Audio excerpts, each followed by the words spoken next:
Why you hate me? It's my time to flow. Nigga, Jendi so I'm K, never go. Shakubaze with I'm there trying to go before.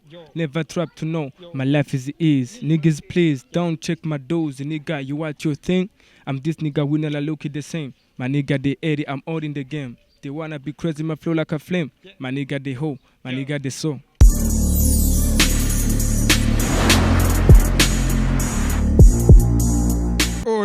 Oyo, hello everybody, ndabaramukije mwese abakunzi ba Bujahit TV. Kama kawaida, je nkuko mumenyereye ndi Sami Elhaj Asamil aka Chowa Mike. Kama kawaida kuri kamera ni CK umuhanga kuri kamera atigera avyorosha no musi numwe. Kuri no musi rero nabateguriye umuririmbyi sinzi ko mwari mumenyereye cyangwa se ntavyo nzi. Ico ndabasaba gusa no kugira subscribe, comment, like na share. Hama mukabandanya mukurikira ibiganiro bya Bujahit TV. Biri gutse musaza. Fresh. Urameze neza? Kumengura kwa mutana. Aya, ni comment niko nawe. Javre. Ha, muri kino gitondo kabambaye umupira n'amahoro. Ni style ni kwambara tu. Simbeho. Oya reka. Indani ubu harimo ikindi kintu. Gokiri. Oya. Nta bushuhe wumva ko numva naje menga icoto ni sayana ni atari. Bon, style ni style nyene ariko nikumisha tu. Ubundi simbeho bro. Simbeho ese mwari mumuzi cyangwe bimeze gute? Ni wa muhungu wanyu bamwitwa nde? Ni LOG. Bibwire tu abakunzi ba Bujahit ugende bibwiye gatoyi maninje. Bon, nitwa Rino G. Ni iryo zina ryawe ry'igistare. Hama amazina yawe nk'ibisanzwe uko usanzwe witwa amazina sinzi ko ntoba witwa. Bon, nitwa Rino Ndwayezulino. Kizina ryanje ryavre. Izina ryiwe ryavre ni Ndwayezulino. Urumva cyahinduramo ni Rino G. Rino ni Kirundi Lin. Lin ni ndo mu Gifaransa Lin. Oh, ni Lin ni ryo Rino G nkuko bisanzwe. Rino G uri umuririmbyi w'umurundi. Ese womenyerewe cyangwa wo buri mushasha bimeze gute utwibwire neza? Bon, simenyerewe cyane ariko sindi na mushasha. Maze igihe kingana gutokora umuziki? Imyaka 3. Je ndazi indirimbo ivuga ati umva ukuri once again. Yeah, the best rap in the building. Where the best rap in the building. Where the best rap in the building. Yo boy Rino G. Wow. Yeah. Ama indirimbo rero ubumaze gukora muri no mwanya bimeze gute ndi bombo gukora mwanya? Ati indirimbo ubumaze gukora muri kino gihe kuvuze nturi mushasha. Ntumenyerewe ariko gusa nturi mushasha. Bisobanura ko muri game mumaze igihe kitari gito. Ubu ufise indirimbo zingana gute bimeze gute? Sindirimbo 9. Indirimbo 9. Munje indirimbo 9 uzifatiye igihe kingana gute umaze imyaka ingana gute muri game? Nakubwiye ko ari 3. Truwaza Rino G akora umuziki ariko ngo ntasanzwe amenyerewe. Ese nta itangazamakuru uba umaze kwinjiramo uretse iyi Bujahit twata gutumiyeko? Bon, ni nyinshi cyane gose. Nyinshi cyane nkizihe ku buryo uvuga ati ntumenyerewe sana kandi ibitangazamakuru mwene usanga dukunda gupromotinga abaririmbyi ugasanga bamenyekanye ku rwego nabone batari biteze ko twobagezako. Bon, turetse iyi Bujahit ariyo yambe ari ryo gambe ndashitse ariko stari ngenda maze kugishikako yene. Okay, Rino G muri make amaze kutubwira izina ndi Ndwayezulino ariko gusa ntiwatwibwiye umwidondoro nyawo. Ese ubahe usanzwe ukorera umuziki hehe? Bon, bisanzwe je mva mu Kayanza. Uri umunyakayanza? Yeah. Amamba mu Kamenge kuri 14 BJ. Aba mu Kamenge kuri 14 aha muri town yene. Hanyuma Rino G umuziki wawe nyezina ukorera hehe muri make? Bon, nkora mu studio atandukanye ariko cyane muri Master Music. Ego. Muri Master Music. Izo ndirimbo 9 watubwiye umaze gukora. Zose niho wazikoreye? Oya nakubwiye ko nkorera mu studio atandukanye ariko niho nkorera cyane. Mu studio atandukanye muri make dufate urashobora kuba mwizo ndirimbo 9 harimo zitoba warakoreye muri Master Music izindi uzikorera hehe?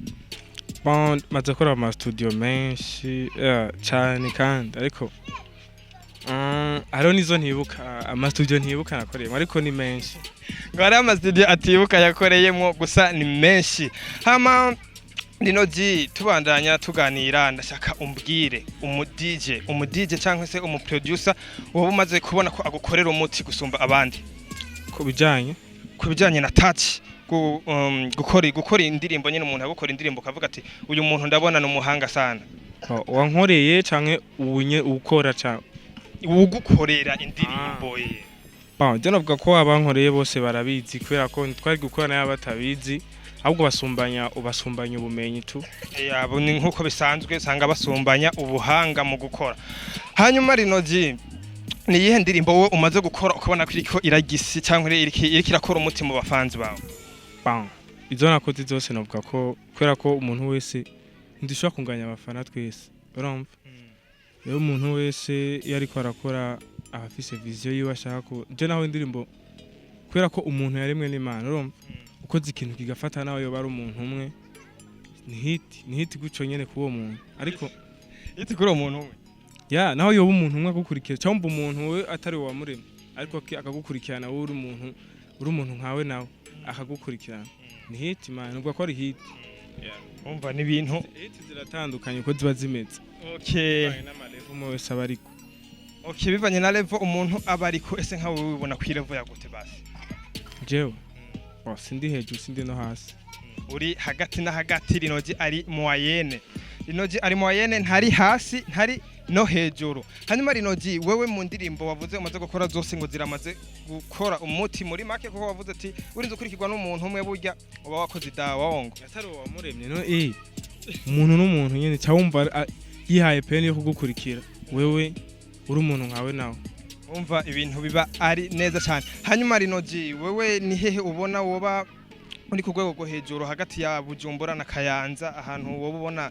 umuziki wawe basi wowe ukunze gusumba navuga ko ibintu biva hasi bitanguraho hasi hamukaduga navuga ko muhiraho baranzi cyane no muri Bujara haratanguye kumenya ariko atari benshi cyo kimero muhirumva ntibishobora kuba nko muhira urumva bisubiye muhira iwanyu niho uvuzwa cyane ese muhira iwanyu mu Kayanza aho uvuga umuziki wawe wewe wowe ugenda neza gusumba ngahi Bujumbura nuyuhe muririmbyi wowe ubona kavuga ati jewe ugenda musumbya mu ntara ya Kayanza umuririmbyi nawe avuga ati wowe umusumbya kuvuga ko ndabasumbya wowe usumbya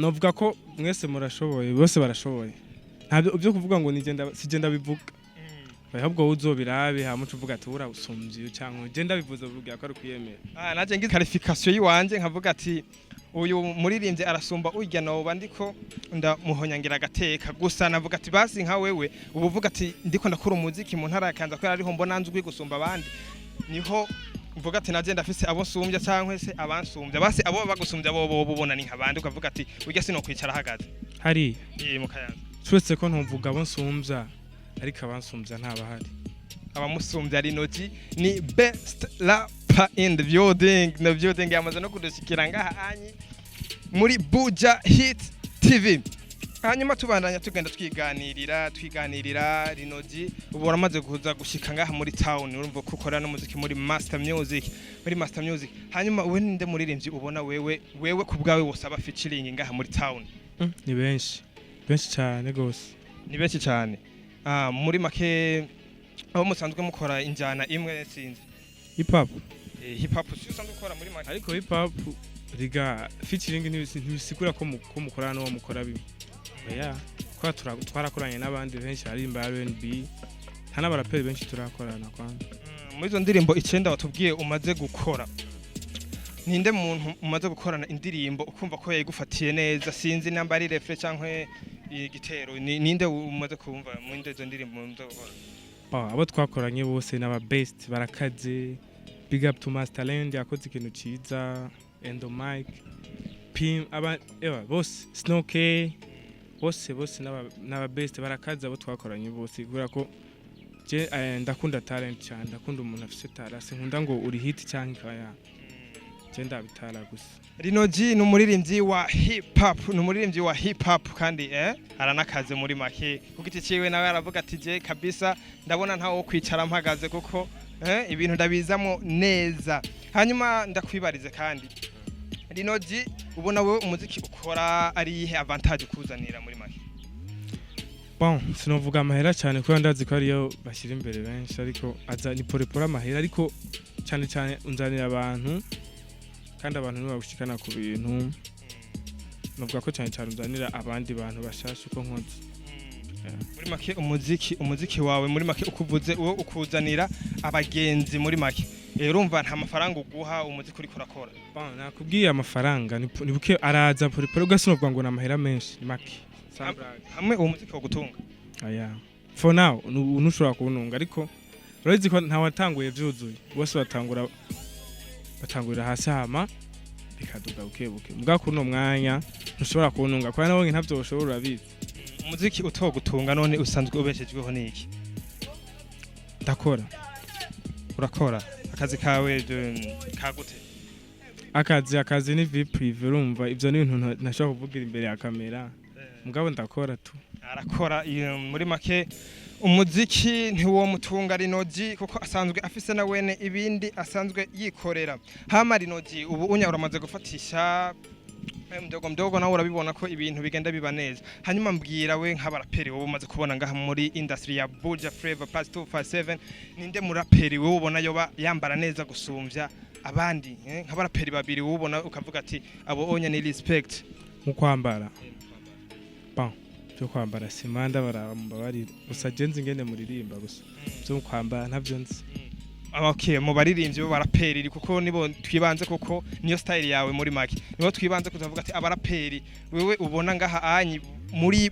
Buja Flavor bariko barakora umuziki fresh ni nk'abande ubona bari level kavuga ati aba bantu bararenza ahubwo ni much respect bon abaraperi bose bo mu gisagara bariko barakora fresh kuri bako bakora neza ahubwo mvuze ngo nakana bamberereye kubera bose barakora barabizi hanyuma Rinogi hari indirimbo guca ya uvuga uko uri intumwa ya 15 nivyo niko yitwa cyangwa se yego cyangwa yitwa intumwa 15 narumvise uvugamwo ibintu umengo rukadisinga umuraperi mugenzawe ese byari bivuye kuki hari cyo muhamupfa bivuge neza bivuge fresh muri make twumvise twarumvise mu verse uriko uravuga ngo B face wariko uramudisinga iyo ndirimbo sinze ko wowe iri kuri channel ya YouTube yawe sinze iriko abamo bamaze kubuyumva baramaze kumva ko aradisinga B face ese nivyo bose ariko ndamudisinga kubera ko he was like byari nka challenge urumva byari nka challenge mugabo nuko yaci bifata nabi musaza wabifashe nabi ariko yari challenge kandi wayizanye niwo wabizanye bwa mbere na mbere kwiya gihe hari muri movement ikiri ku mutima ndi baduravyibuka sasa rero bavuga ko ni kwari kumudishinga kubera ko byari umuntu mukuru ariko niwe wabifashe nabi yifashe fo ifata nabi gushika naho nubu yarambrotse kuri WhatsApp gwera kiriya gihe nubu narambroko ariko novuga ko byari nka challenge kandi twari yari movement yo kuduza hip hop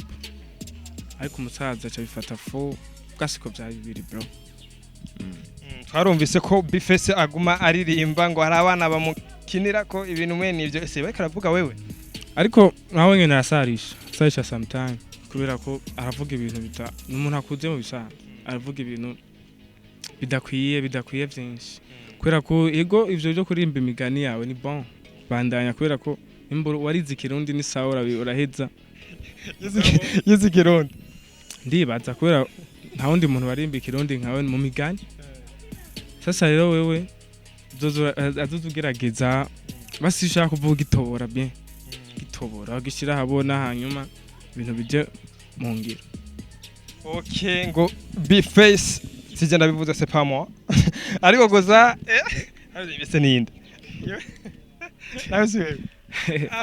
okay Bface ngo bifashe ukutariko kuko yari challenge muri make ariko ngo kucumu bloka ntiwafashe sorry ariko kumbloka ni dwayi WhatsApp ni gwiwe ni WhatsApp ni yewe ayikoresha ibyashatse urumva hari gusanga ataramblokeye nico ari kindi mugabo nuko wabikoze muri ico gihe ariko urazi ko wamuvuze bya nyina wiwe yambara inguturiya hariya ani ngo umveze y'amatongo kandi ese kandi mumva na hamwe rero kito gutangaza sivyo je simva amatongo je ni mu Kayanza ariko ni mu Kayanza ariko si matongo ariko Kayanza na matongo iri muri Kayanza ntabyo nzi none uri muri Kayanza gute utazi ko matongo iri muri Kayanza ndibaza ko yampanda vyumva urumva wakuriye mu Kayanza umva ntiwigeze ugerageza kuturaja mu ntuze mu makomine yageze intara no niyo nduze ndahaca aho matongo bavuga mbwa sindahagara muri make rero ushatse kubwira Bface ntagwa nkuru urimo tuntu gukora umuziki kama kawaida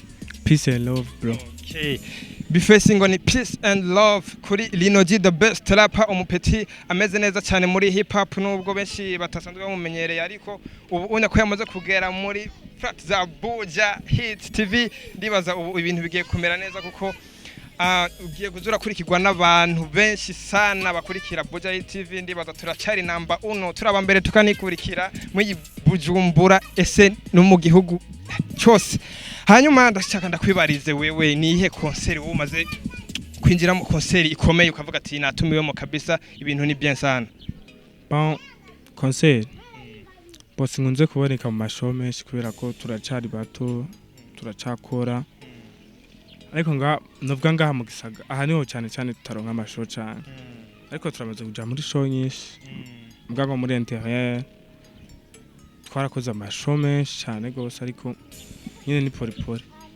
ya muri regionoro ese woba mu regionoro ndashobora kuvuga regionoro ni intara apepeze 5 uko onya Kirundo Muyinga Kayanza Ngozi na sinzi ko na Cibitokiyo birimo ese hari abandi baririmbyi mu wamuzinanye baba hari ya ruguru nyene canke babino bava hari no muri interieur ba hariya nyene turazananye na benshi gose okay hama concert uvuze woba umaze kwitabira diyo ruguru nyene muri interieur ikomeye woba umaze kwitabira ukavuga ati iyi na jene nariye hit sana yari nkiyi bon solo izina ryayo iki izina giye concert kuko izina simba nkiyibuka gusa ndamaze gukora show nyinshi nabikubariye ruguru tumaze gukora show nyinshi cyane gose kuva kera urafise indirimbo sasa wowe biko dutegurira mu gikoni vuba cyane gose yitwa gute se uvuze ikintu tarakironka mu maboko byashobora gushika ntinasohoke wowe wagiteguye arakiri cyateguwe ariko kivuga ari kubona ko gifise ego kirahari ariko sindagifise ngaha mu maboko yanje mpamvu nashaka kivuga imbere ya kamera ko yanda kivuze ndagifise n'umwe ndashaka cyo ndakishira kuri YouTube mugabo nzoza kuyivuga aruko ndayifise mu maboko yiwanje kubera ko ni bibi cyane cyo bakiri mu gikona amaja hehe tukitegurirane amatsiko menshi bon ko nkora muri Master Music nabikubari ego uno mwanya uri muri Master Music niho uri kurategurira ikintu gishasha tucitegure guterere nk'abafana bawe bon sinovuga ngo nibirenze cyane kubera ko ya nta sibire mwese afise ubazo vyakira ariko kuri jewe ni indirimbo nziza tandukanye nizo nari maze gukora kubera ko imisera no kwimyaka yatwe turaduza ari gato ntuguma hahandi mbwa sinovuga ngo nije gusambura isi kubera si umuti wa coronavirus oya ni indirimbo tu sini bombe ni indirimbo si bombe kwe kabisa nashaka ubwire abakunzi bawe ukuntu bo kuronka aho bo gusanga ibintu mwe nivyo aho bo sanga jewe canke ibikorwa vyawe aho bo gusanga ni kugufollowinga muri make bon ndi kuri Facebook ndi kuri Instagram kuri Twitter ndi kuri YouTube ya bibaza ko ari ngaho amazina yaho hantu hose rega barakeneye kumenya bavuga ati uyu muraperi bimeze gutereka tumukurikire turabikorwa byo ukuntu bigenda biraye kuri Facebook ni Linoji page kuri Instagram ni official Linoji kuri YouTube ni Linoji the best rapper Twitter ni official Linoji mwamumvise Linoji ahantu hose muzomusanga yababwiye hanyuma musabwa go muzamura mukurikirana mugira subscribe mukurikirana ibikorwa vyiwe kama kawaida hanyuma Linoji nitogana ridasezeye utatubwiye akapera y'indirimbo duhe verse nkime gusa abafana bawe bavuga ati much respect kuri Linoji okay Why you hate me? It's my time to flow. Nigga, Jendi so I'm K, never go. Shakubaze with them, they trying to go before. Never trap to know. My life is easy. Niggas, please don't check my dose. Nigga, you watch your thing. I'm this nigga, we never look it the same. My nigga, they 80, I'm all in the game. They wanna be crazy, my flow like a flame. My nigga, they ho. My nigga, they so. Wow. Ebana bese icyongereza gusa. Nimugire ngo numwongereza uyu n'umurundi n'umunyabujumbura ngaho iwatsi n'umuziki. Muririmbye karabikora neza na wene twumva ibintu ni bien ibintu ni mujisho. Hanyuma sezera abakunzi ba Bujahit n'abakunzi bawe muri rusange ugira n'akajambo gendo basigiye kugira babandanye bakurikira ibikorwa byacu. Bon, murakoze cyane kudukurikirana. Mugire subscribe, share na comment. Mwandanye mudushigikira kubera ko umuntu agirwa n'abantu atamuntu ntaterambere. Murakoze. Ngo atabantu ntaterambere. Hanyuma bakangurire bagende bibutse ko coronavirus ari ingwara ifatira mu vunira mu mavi. Bon, coronavirus murabizi bamawe babwira kenshi ni ingwara yica cyane kandi iranyarutsa kwica. Rero mwibuke gukaraba kenshi bavuga ngo 20 secondes mugani nzike cyane aho ugira 30 naco kakaraba n'amazi meza isabune. Mwibuke kureka kuyakuyana gusomana abakundanye mwe murahagaritse gato vuba cyane bizohera. Mwibuke kureka kugenda muraramutsa abantu mubonye bose naho muba muri abagenzi kugira uko canke kugira uko ni sawa. Murakoze. Isalamu y'Imana birahagije cyangwa se amahoro y'Imana ngo ni much respect. Hanyuma rinoji bana merci beaucoup wakoze kutwitaba sinzi n'undi munsi nitwagukenera ko uzogerageza ukatwitaba nkuko wabikoze. Nawe mwakoze kunyumvira ko kunumira nze mubandanye mutuye n'abandi batari jewe bari munsi yanje n'abari hejuru hose. Mwakoze cyane. Okay. Hanyuma nanje sinorangiza ntababwiye ko coronavirus ari ingwara nikiza gikomeje gutigiza inganda ngaha mu musi yose muri make ni misi yose. Okay, mugerageza gukaraba yanabibabwiye deja ibintu mwene ivyo onya. Hanyuma kuri micro nari Sami Elhaj Asamil aka Kichwa Mike.